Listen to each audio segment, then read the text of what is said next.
Assalamualaikum warahmatullahi wabarakatuh. Waalaikumsalam warahmatullahi wabarakatuh.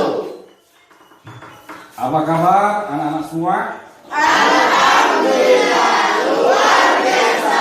Allahu Akbar. Terima kasih. Kayaknya semangat semua ini, semangat 45. Calon-calon pemimpin masa depan. Amin. Baik, sebelum kita memulai pelajaran kita hari ini, Bapak ingin terlebih dahulu mengabsen kalian, siapa yang tidak hadir dan siapa yang hadir. Andre? Ada ya. Kemudian Anggun ada? Ardat juga ada? Kayaknya lengkap vokal kita hari ini. Baik. Pertemuan sebelumnya Bapak telah menjelaskan tentang makna hari akhir. Namun dalam kesempatan hari ini Bapak ingin menjelaskan berpikir kritis dan berdemokratis. Terlihat nggak? Oke. Kemudian hari ini dengan membacakan Bismillahirrahmanirrahim, kita akan membahas tema tentang berpikir kritis dan berdemokratis. Ini kompetensi dasar, menganalisa dan mengevaluasi makna Quran surat Al-Imran ayat 190 dan 191 dan Quran surat Al-Imran ayat 159 serta hadis tentang berpikir kritis dan sikap demokratis.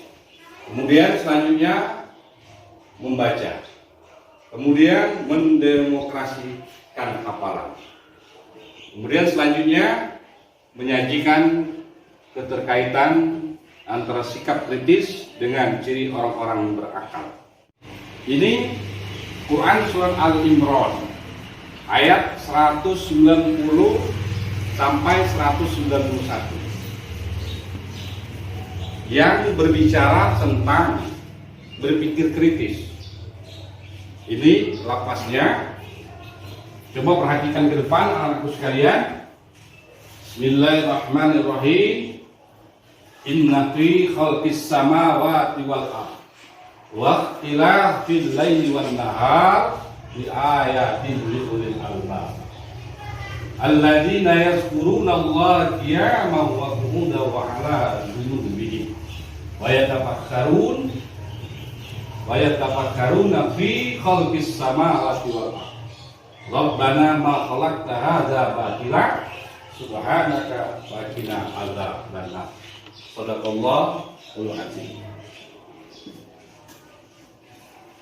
Terjemahan dari ayat tersebut, sesungguhnya dalam penciptaan langit dan bumi dan silih bergantinya malam dan siang terdapat tanda-tanda bagi orang-orang yang berakal. Orang-orang yang mengingat Allah sambil berdiri atau duduk atau dalam keadaan berbaring. Dan mereka memikirkan tentang penciptaan langit dan bumi. Saya berkata, ya Tuhan kami, tidaklah Engkau menciptakan ini dengan sia-sia, maka haralah kami dari siksaan neraka. Ini Quran surat Al-Imran ayat 190 sampai 191. Ini anak-anakku sekalian, kalian bisa melihat di depan. Ini mengidentifikasikan hukum bacaan tajwid. Seperti ini ada 4 kolom, 1, 2, 3, dan 4. Ya. Ustaz contohkan satu saja. Yang pertama, ini khalqis samawat. Itu hukum bacaannya dalam ilmu tajwid itu idgham samsiyah. Karena apa? Terdapat huruf alif lam diikuti huruf sin. Untuk selanjutnya yang kedua, ketiga, dan empat dapat kalian pelajari, lihat Kemudian ada penggalan kosakata ya. Penggalan kosakata seperti yang lapasnya ini, Ustaz bacakan. Alladzina yazkurunallah. Artinya orang-orang yang mengingat Allah. Kemudian bisa juga yang kayak gini, Rabbana. Rabbana ini ya Tuhan kami. Kemudian kita akan berbicara juga surah Al-Imran ayat 159. Kalau 190 191 itu tentang berpikir kritis. Kalau Al-Imran ayat 159 itu tentang berdemokratis. Coba anak-anak lihat ke depan dan bacakan sejenak ayat tersebut. Oke, terima kasih. Di mana artinya, maka disebabkan rahmat dari Allah lah kamu berlaku lemah lembut terhadap mereka. Sekiranya kamu bersikap keras lagi berhati kasar, tentulah mereka menjauhi diri dari sekelilingmu. Karena itu, maafkanlah mereka, mohon ampunlah bagi mereka, dan bermusyawarah dengan mereka dalam urusan itu. Kemudian apabila kamu membulatkan tekad, maka bertawakkallah kepada Allah. Sesungguhnya Allah menyukai orang-orang yang baik. Anak-anakku sekalian, ya, ini ada kosakata sama seperti yang tadi. Ada dua kolom, yaitu seperti fabima rahmatin. Ini maknanya maka dengan sebab rahmat minallah, dari Allah, dan seterusnya. Ini ada identifikasi tajwid juga. Coba kalian perhatikan baik-baik. Seperti dalam kolom 2 lapasnya rahmatin min. Itu idgham bihuna. Mengapa dia dikatakan idgham bihuna? Karena terdapat kasroh tanwin bertemu dengan huruf min. Setiap Al-Quran, ayat demi ayat yang diturunkan oleh Allah ke permukaan bumi ini, itu ada namanya asbabun nuzul. Asbabun nuzul itu adalah sebab-sebab turunnya Al-Quran. Jadi Al-Quran itu turun tidak semerta-merta saja, tidak. Namun Al-Quran itu turun karena ada sebabnya. Paham? Paham? Nah, seperti asbabun nuzul Quran surah Al-Imran ayat 190 ayat 191. At-Tabrani dan Ibnu Abi Hatim meriwayatkan dari Ibnu Abbas, yang berkata, orang-orang kafir Quraisy mendatangi orang-orang Yahudi dan bertanya kepada mereka, apa tanda-tanda yang dibawa Musa kepada kalian? Orang-orang Yahudi itu menjawab, tongkat dan tangan yang putih bagi orang-orang yang melihatnya. Lalu orang-orang Quraisy itu mendatangi orang-orang Nasrani, lalu bertanya kepada mereka, apa tanda-tanda diperlihatkan Isa? Mereka menjawab, dia dulu menyembuhkan orang yang buta, orang yang sakit kusta, dan menghidupkan orang mati. Lalu mereka mendatangi Nabi Sallallahu Alaihi Wasallam, lalu berkata beliau, berdoalah kepada Tuhanmu, ubah bukit Sofa menjadi emas untuk kami. Lalu beliau berdoa, maka turunlah firman Allah, Quran surah Al-Imran ayat 191. Ya anak-anak ya. Jadi itu sebabnya. Berarti ayat itu turun dilantarankan ada sebab musababnya, tidak semerta-merta begitu saja. Kemudian asbabul nuzul Quran surah Al-Imran ayat 159. Asbabun nuzul surah Al-Imran ayat 159 melansir dari berbagai sumber. Ayat 159 surah Al-Imran ini diturunkan ketika perang Uhud. Ketika perang Uhud yang melibatkan kaum muslimin di Madinah dan kaum kafir Quraisy. Konon pecahnya perang yang terjadi di tahun 625 Masehi ini tidak luput dari kekalahan kaum Quraisy dalam perang Badar. Setahun sebelumnya, semangat kaum muslimin untuk berperang sedang berkobar. Bagian pasukan kayak perintah Rasulullah SAW yang berlangsung. Kaum muslimin yang semula memenangkan peperangan pun terpaksa terpukul mundur, bahkan sebagian besar pasukan meninggalkan Rasulullah dalam kepungan musuh. Tersisa beberapa sahabat yang masih setia melindungi Rasulullah hingga akhirnya ayat ini diturunkan untuk menenangkan dan menyenangkan Rasulullah. Tidak hanya itu, ayat ini juga telah menyadarkan kepada kaum muslimin terhadap nikmat Allah Subhanahu wa taala yang berupa Rasulullah SAW dengan akhlak yang sangat mulia, lemah lembut, pemaaf, tawakal, dan pandai bermusyawarah. Jadi anak-anakku sekalian, asbabun nuzul Quran surah Al-Imran ayat 159 ini ya erat kaitannya dengan perang Uhud. Surat Al-Imran ayat 190 191 ini memiliki kandungan makna. Satu, pemikiran terciptanya siang dan malam serta silih berganti secara teratur menghasilkan perhitungan waktu bagi kehidupan manusia. Semua itu menjadi tanda-tanda kebesaran Allah Subhanahu wa taala bagi orang-orang yang berakal sehat. Kemudian yang kedua, tidak ada satupun ciptaan Tuhan itu yang sia-sia, karena semua ciptaannya adalah inspirasi bagi orang-orang berakal. Yang ketiga, ciri khas orang-orang berakal itu apabila memperhatikan sesuatu selalu memperoleh manfaat dan terinspirasi oleh tanda-tanda kebesaran Allah Subhanahu wa taala di alam ini. Yang terakhir tepat, selalu ingat Allah Subhanahu wa taala dalam segala keadaan, baik waktu berdiri, waktu duduk maupun berbaring. Kesimpulan surah Al-Imran ayat 190 ayat 1, yaitu tentang orang-orang yang tidak hanya berpikir namun dibarengi juga dengan berzikir kepada Allah dalam segala keadaan, yang kemudian bisa menyadari kesucian Allah dan menyadari kelemahan dirinya sebagai makhluk. Kemudian selanjutnya ini penjelasan ayat surat Al-Imran ayat 159. Isi kandungannya, satu, menjelaskan bahwa meskipun dalam keadaan genting, tetapi Rasulullah tetap lemah lembut dan tidak marah terhadap pelanggaran. Jadi Rasulullah itu walaupun dalam kondisi darurat genting, ya beliau tidaklah marah. Inilah kelebihan beliau.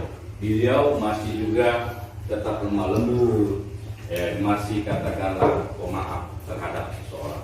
Yang kedua, memaafkan dan memohon ampun untuk mereka. Yang ketiga, terdapat 3 sifat dan sikap yang secara berurutan disebutkan dan diperintahkan untuk dilaksanakan sebelum melaksanakan kegiatan musyawarah, yaitu lemah lembut, tidak kasar, serta tidak berhati keras. Jadi setelah kita memahami ini, ketika seseorang ingin melaksanakan musyawarah, ya paling tidak di sini ada 3 hal. Yang pertama lemah lembut, tidak kasar, serta tidak berhati keras. Paham? Paham? Oke, selanjutnya yaitu demokrasi dan musyawarah.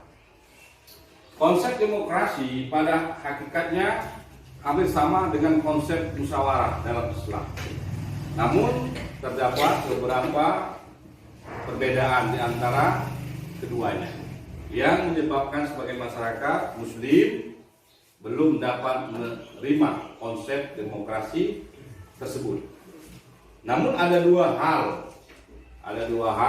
yang mendasar perbedaan tersebut. Ya. Jadi perbedaan antara demokrasi dengan perbedaan musyawarah itu terlihat di sini.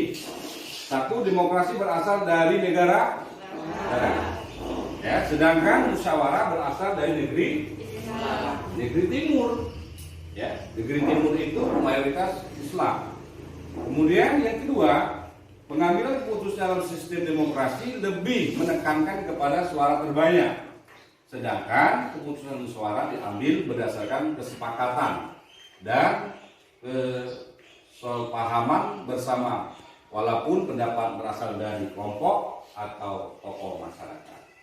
Jadi kalau kita lihat dari dua hal ini, ya, perbedaan yang mendasar itu, ya, yang pertama dari asal usulnya, yang kemudian yang kedua dalam hal pelaksanaan pengambilan keputusan. Ya, semua itu dapat kita perhatikan di sini. Namun terlepas dari dua pemahaman tersebut, demokrasi dan musyawarah memiliki tujuan yang sama. Jadi demokrasi, musyawarah tujuannya pada hakikatnya sama. Apa itu? Yaitu menghasilkan keputusan yang dapat diterima oleh setiap kalangan, mayoritas maupun kalangan minoritas. Jadi pada prinsipnya sama. Paham? Oke, kita akan menjelaskan yang selanjutnya. Nah, manfaatnya. Ketika seorang itu berpikir kritis, maka akan ada manfaat. Yang pertama, dapat menangkap makna dan hikmah di balik semua ciptaan Allah Subhanahu wa Ta'ala. Yang kedua, dapat mengoptimalkan manfaat alam untuk kepentingan umat manusia. Yang ketiga, dapat mengambil inspirasi dari semua ciptaan Allah dalam mengamalkan iptek. Jadi dengan berpikir kritis membahas surat Al-Imran ayat 190 191 ini, ya, dapat mengambil inspirasi dari semua ciptaan Allah dalam mengembang iptek. Ya, orang-orang barat banyak sekali memahami, memaknai, mengkritisi Al-Quran, ayat Al-Quran ini dalam arti kata menganalisa, kemudian dipraktekkan untuk kemajuan iptek. Kemudian yang keempat, mengantisipasi terjadinya bahaya dengan memahami gejala dan fenomena alam. Kemudian selanjutnya, makin bertambahnya keyakinan tentang adanya hari pembalasan. Yang keenam, makin termotivasinya untuk menjadi orang yang visioner. Jadi orang-orang yang berpikir kritis itu, orang-orang yang berkemajuan, orang-orang yang memiliki pemahaman yang maju, bukan mundur. Tapi kalau orang yang tidak ada berpikir kritis itu, orang itu mundur. Nah, bagi anak-anak, ya, harus berpikir kritis, apalagi seorang pelajar memang benar-benar berpikir kritis. Kemudian manfaat berdemokrasi dalam Islam. Ini yang harus kalian pahami juga. Satu, kita tidak boleh berkeras hati dan bertindak kasar dalam menyelesaikan suatu permasalahan, tetapi harus bertindak dengan hati yang lemah lembut. Jadi setiap orang melaksanakan musyawarah, ya, maka yang harus dilakukan adalah tidak boleh berkeras hati, tidak boleh bertindak kasar, ya, sehingga musyawarah itu dapat berjalan dengan baik, tenang, sesuai dengan tujuan yang dihasilkan nanti. Kemudian yang kedua, kita harus berlapang dada, berperilaku lemah lembut, bersifat pemaaf dan berharap ampunan Allah. Oke.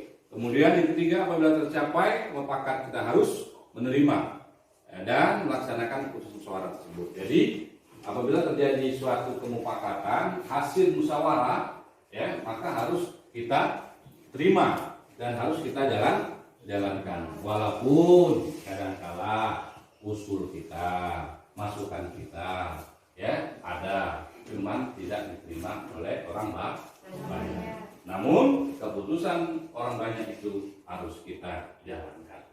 Kemudian selanjutnya kita selalu berserah diri kepada Allah Subhanahu wa Ta'ala sehingga tercapai keseimbangan antara ikhtiar dan doa.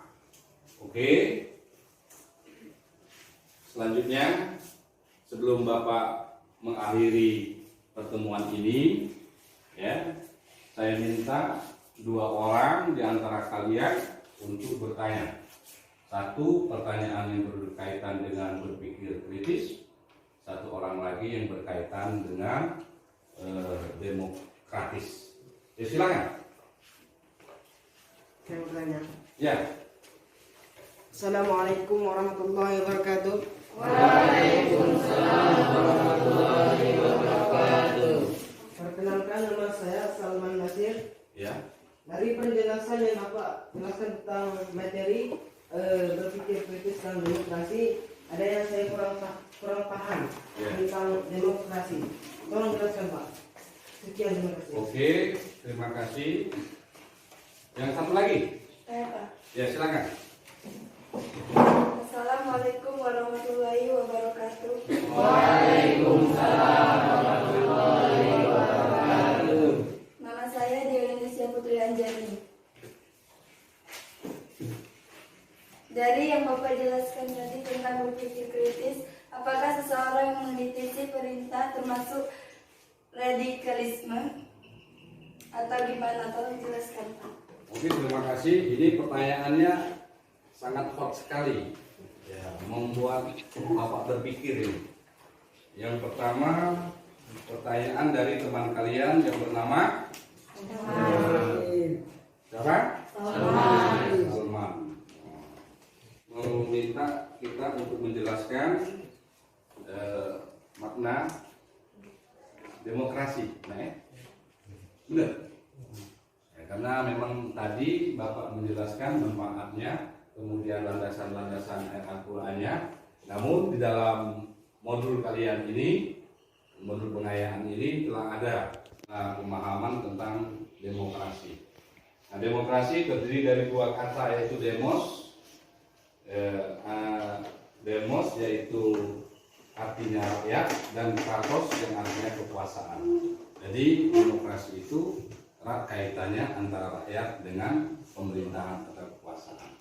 Di sini juga demokrasi juga didefinisikan dengan jelas. Demokrasi dimaknai sebagai suatu konsep yang menghargai hak-hak dan kemampuan individu dalam kehidupan bermasyarakat. Jadi itu yang dikatakan demokrasi. Sementara di Indonesia demokrasi kita ini dari rakyat untuk rakyat, kembali ke rakyat. Ya, itulah. Terima kasih, pertanyaannya sangat baik dan sangat bagus. Kemudian pertanyaan yang kedua, apakah orang yang berpikir kritis itu termasuk radikalisme? Nah, ini suatu pertanyaan yang sangat berat. Kayak orang S2 aja ini.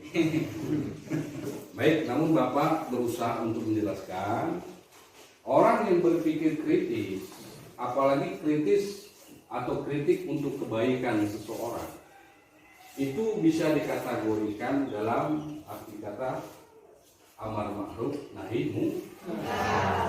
Ya, mengajak orang berbuat kebaikan, mencegah dari orang berbuat kebaikan. Ya. Contoh di negeri kita ini beberapa bulan ke belakang itu lagi heboh. Seorang profesor Dr. Din Samsudin yang menyuarakan kebangsaan, yang menyuarakan perdamaian, yang menyuarakan katakanlah kerukunan umat beragama, bahkan dalam dunia, ketika dia mengkritisi pemerintah dikatakan radikalisme. Padahal apa yang beliau kritikan itu merupakan masukan, merupakan suatu hal yang baru yang harus katakanlah dijalankan paling tidak untuk pemerintah tersebut. Ya, dia bukan radikalisme, dia bukan katakanlah suatu orang-orang yang senang terhadap pemerintahan atau kesatuan. Jadi anak-anakku, kalian tetaplah kritis, namun kritis itu harus memiliki etika, sopan santun, tata bahasa sesuai dengan apa yang kita pelajari.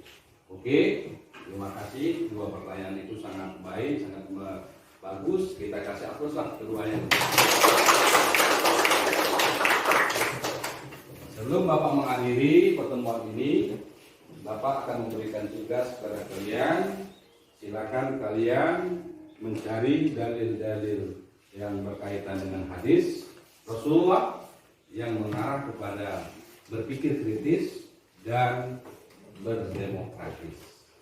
Untuk pertemuan selanjutnya, tolong dibawa nanti akan kita pelajari dan kita bahas bersama-sama. Oke, terima kasih. Semoga kita semua dalam lindungan Allah walaupun dalam kondisi COVID-19 ini, jaga kesehatan ya.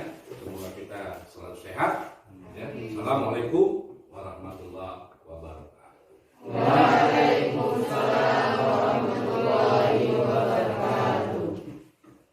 Mari kita berdoa. Semoga kita diberikan keselamatan dunia akhirat.